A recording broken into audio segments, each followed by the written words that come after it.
Bonjour Éric. Bonjour. Alors la campagne des primaires a pris une allure plus endiablée, plus violente, plus politicienne aussi. Mais Nicolas Sarkozy ne parvient toujours pas à faire son retard sur Alain Juppé. Et si Nicolas Sarkozy avait déjà perdu ? Oh, pas dans les urnes, mais dans sa tête.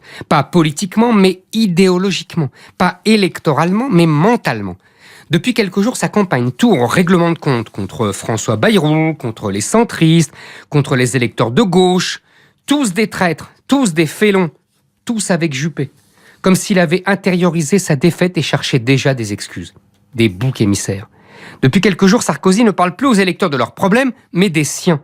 Il a abandonné ou marginalisé sa ligne identitaire. Pourtant, il tenait la seule stratégie gagnante.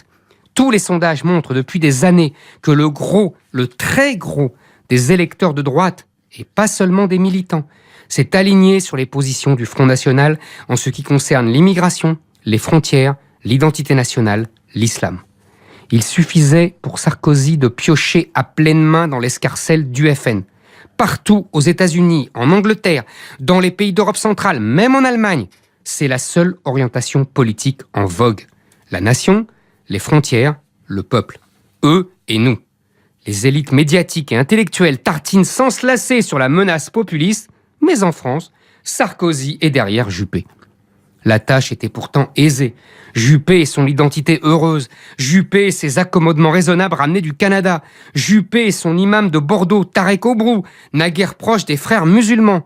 Juppé et son optimisme qui rend fou tout Français ne vivant pas dans les quartiers huppés de Paris ou de Bordeaux.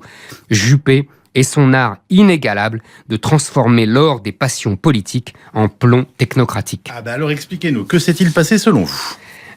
Le médium et le message, disait jadis McLuhan, pour bien montrer que nous nous intéressions autant, sinon plus, au porteur du message qu'à son contenu.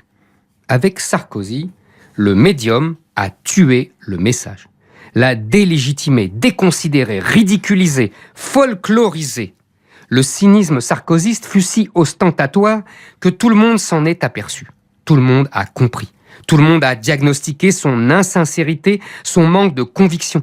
Tout le monde a deviné ses trucs de magicien, évalué ses numéros d'acteurs, ses audaces qui ne sont que tactiques, son gros rouge qui tache, son deuxième degré permanent, ses contorsions autour de la ligne rouge, ses transgressions aussitôt suivies du retour au bercail des bien-pensants.